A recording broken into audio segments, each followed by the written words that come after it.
जय Shri Krishna, Radhe Govind. Welcome back to Kanhamrit. तो आज की वीडियो में हम लोग जानेंगे कि नवरात्रि के 9 दिनों में जैसे कि हम लोग माता के अलग अलग स्वरूपों की पूजा करते हैं। हर माता का अपना अलग स्वरूप है, अपना अलग स्वभाव है और हर माता को अलग ही भोग हमें समर्पित करना चाहिए। जिस दिन जिस देवी की पूजा की जाती है उन्हें उस दिन किस भोग की आवश्यकता है, उन्हें क्या भोग पसंद है, अगर वो हम माता को समर्पित करते हैं तो हमारी पूजा जो है वो बहुत जल्दी स्वीकार्य होती है। चैत्र नवरात्र बस शुरू ही होने वाले हैं। इस बार 30 मार्च से लेकर 6 अप्रैल तक नवरात्रि चलेगी। चैत्र नवरात्रि में अगर हम माता को प्रसन्न कर पाते हैं तो पूरा साल जो हमारा है वो बहुत अच्छा जाता है। तो आज की वीडियो में मैं आपको बताऊंगी कि कौन से दिन आपको कौन सा भोग समर्पित करना चाहिए और उस भोग को समर्पित करने से किस चीज की प्राप्ति आपको होगी वो भी जानने को मिलेगा। तो अभी तक अगर चैनल को आप लोगों ने सब्सक्राइब नहीं किया है तो सब्सक्राइब करके बेल आइकन जरूर प्रेस कर दीजिए ताकि आने वाले सभी न्यू वीडियोस के नोटिफिकेशंस भी मिलते रहें। माता के 9 दिनों की जब हम पूजा करते हैं तब हमें माता के 9 दिनों की कथाएं भी अवश्य ही श्रवण करनी चाहिए। नवरात्रि के सभी 9 दिनों की 9 कथाएं आपको चैनल पर मिल जाएगी जो कि आगे आने वाली है, तो सब्सक्राइब करके जरूर रख लीजिएगा। आइए अब इस वीडियो को शुरू कर। देखिए, नवरात्रि के प्रथम दिन हम लोग माता शैलपुत्री की पूजा करते हैं और माता शैलपुत्री को जो प्रिय भोग है, मतलब माता शैलपुत्री को इस दिन हमें क्या भोग चढ़ाना चाहिए, तो माता शैलपुत्री को हमें देसी घी का भोग लगाना चाहिए। देसी घी में आप लोगों को गौ माता का ही शुद्ध देसी घी माता को अर्पित करना है और कोई घी आपको अर्पित नहीं करना है, इस बात का ध्यान रखिएगा। फलों में अगर मैं बात करूं तो माता को आपको कौन सा फल अर्पित करना चाहिए। माता को अनार बहुत अधिक पसंद है तो आपको अनार समर्पित करना चाहिए। जब हम माता शैलपुत्री को घी और अनार समर्पित करते हैं तो इससे हमारे जीवन में जितने भी रोग होते हैं, जो भी हमारी स्वास्थ्य संबंधी समस्याएं होती है, जितनी भी मेडिकल प्रॉब्लम्स होती है, हमें उन सभी से हमें निजात मिलती है और माता शैलपुत्री की कृपा हमें प्राप्त होती है। द्वितीय नवरात्र में हम लोग माता ब्रह्मचारिणी की पूजा करते हैं और माता ब्रह्मचारिणी को हमें क्या भोग समर्पित करना चाहिए, तो माता ब्रह्मचारिणी को जो पसंदीदा भोग है वो है मिश्री का। मिश्री हो गया, बताशे हो गया, ये भोग आपको माता को समर्पित करना चाहिए। और फ्रूट्स में अगर मैं बात करूं तो माता को हमें एप्पल चढ़ाना चाहिए, मतलब माता को भोग में हमें सेब लगाना चाहिए, जिसे सेव फल भी कहा जाता है। कहते हैं कि जब हम माता ब्रह्मचारिणी को नवरात्रि के दूसरे दिन मिश्री, बताशा या सेब अर्पित करते हैं तो इससे हम दीर्घायु होते हैं, हमारी जो आयु है वो लंबी होती है। तीसरे नवरात्र में हम लोग माता चंद्रघंटा की पूजा करते हैं। माता चंद्रघंटा को आप लोगों को दूध या दूध से बनी हुई कोई भी चीज समर्पित करनी चाहिए। फिर आप सिंपल दूध भी समर्पित कर सकते हो, कोई दूध की मिठाई समर्पित कर सकते हो, खीर बना के समर्पित कर सकते हो, जो भी है दूध की ही चीज या दूध आपको समर्पित करना चाहिए। फलों में अगर मैं बात करूं तो माता को हमें बनाना समर्पित करना चाहिए, केले का भोग लगाना चाहिए। कहते हैं कि अगर हम तृतीय नवरात्र पे माता को केले का भोग लगाते हैं या फिर माता को हम दूध या दूध से बनी चीजें समर्पित करते हैं तो इससे हमें धन की कभी कमी नहीं होती। अगर घर में धन आता नहीं है या पैसा आता है रुकता नहीं है या धन संबंधी जितनी भी प्रॉब्लम्स आप लोगों के साथ चल रही है उन सभी से निजात मिलती है। घर में धन संपदा की किसी भी प्रकार से फिर आपको कमी नहीं रहती है। इसके बाद आता है चतुर्थ नवरात्रि। चतुर्थ नवरात्रि के दिन हम लोग माता कुष्मांडा की पूजा करते हैं और माता कुष्मांडा का जो प्रिय भोग है वो है मालपुए का। जी, माता कुष्मांडा को मालपुए बहुत अधिक पसंद है। आप उन्हें मालपुए का भोग लगाइए और फलों में आप उन्हें नाशपाती का भोग लगाइए। कहते हैं चतुर्थ नवरात्र पे जब हम माता कुष्मांडा को नाशपाती का भोग लगाते हैं, मालपुए का भोग लगाते हैं तो इससे हमारी बुद्धि प्रबल होती।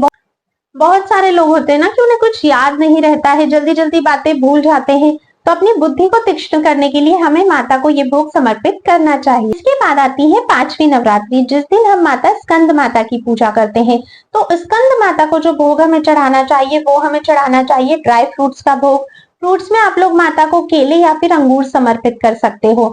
जब भी आप माता को ड्राई फ्रूट्स, केले या अंगूर समर्पित करते हो पांचवें नवरात्र पे, तो इससे क्या होता है कि शरीर की जितनी भी आपकी समस्याएं होती है उन सभी समस्याओं से आपको निजात मिलती है। अगर नौकरी लगने में कोई भी प्रॉब्लम्स आ रही है, गवर्नमेंट जॉब लगने में कोई भी प्रॉब्लम्स आ रही है, तो आपको माता को ये भोग अवश्य ही समर्पित करना चाहिए। इससे आपकी ये जो प्रॉब्लम्स है वो बिल्कुल सॉल्व हो जाती है। इसके बाद आता है छठा नवरात्र, और छठे नवरात्र पर हम लोग माता कात्यायनी की पूजा करते हैं। माता कात्यायनी मुझे बहुत अधिक पसंद है, क्योंकि माता कात्यायनी की पूजा करने के बाद ही गोपियों ने भगवान श्री कृष्ण को पति के रूप में वरण किया था।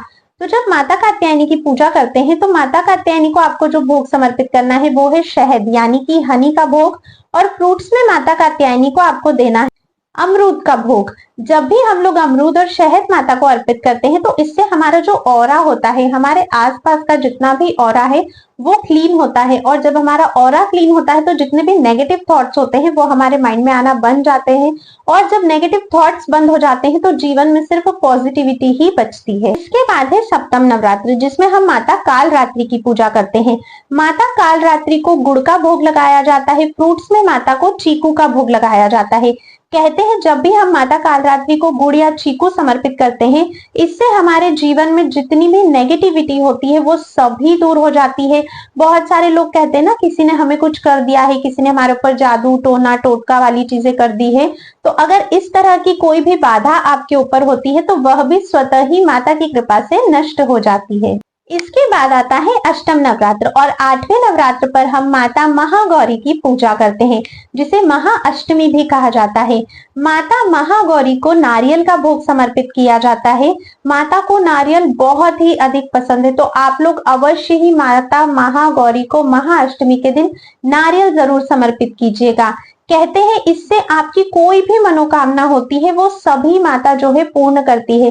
जिस भी मनोकामना से आप नवरात्रि के व्रत रख रहे हो, जिस भी मनोकामना से पूजा कर रहे हो, फिर चाहे वो मटेरियलिस्टिक चीजें आप लोग मांग रहे हो या फिर आप लोग आध्यात्मिक चीजें मांग रहे हो, दोनों ही माता महागौरी आपकी पूर्ण करती है। इसके बाद आता है नवम नवरात्र। नवम नवरात्र पे माता सिद्धिदात्री की पूजा की जाती है। माता सिद्धिदात्री को हमें जो भोग अर्पित करना है वो है तिल का भोग। जी हाँ, माता को आपको तिल अवश्य ही अर्पित करने चाहिए।